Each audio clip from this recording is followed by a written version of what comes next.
Sono state sospese le esercitazioni militari a Punta Bianca. A renderlo noto è l'associazione ambientalista Mariamico Agrigento, guidata da Claudio Lombardo, che da diversi anni si batte per l'istituzione della riserva naturale di Punta Bianca e contestualmente per far interrompere le esercitazioni militari nella vicina zona di Drasi.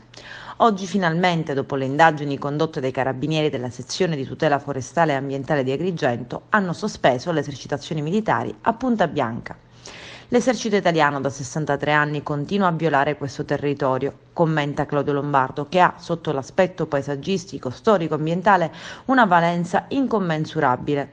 La sua presenza è inconciliabile con l'istituzione di una riserva naturale. Le esercitazioni militari compromettono l'ambiente, sottolinea una nota Mariamico, immettono in atmosfera sostanze pericolose come ad esempio i residui di polveri da sparo, rilasciano una grande quantità di piombo, sostanza velenosissima che, come tutti i metalli pesanti, è altamente tossica per la flora e la fauna locale e per l'ecosistema marino.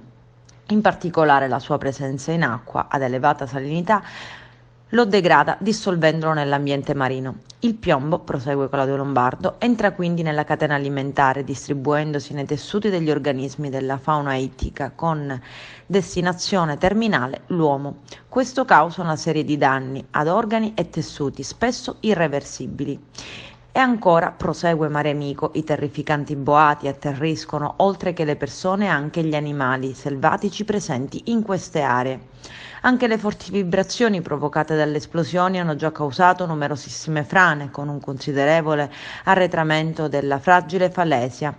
Giova ricordare che già nel 2017 la Commissione parlamentare d'inchiesta sull'uranio impoverito dopo un sopralluogo presso il poligono di Drasi aveva suggerito la bonifica del luogo, dichiarando: «Per noi è stato clamoroso», affermato Giampiero Scanu, presidente della Commissione parlamentare. È incredibile che nessuno si sia mai posto il problema di andare a raccogliere le migliaia e migliaia di proiettili fatti di piombo che nei decenni sono stati sparati da terra verso il mare.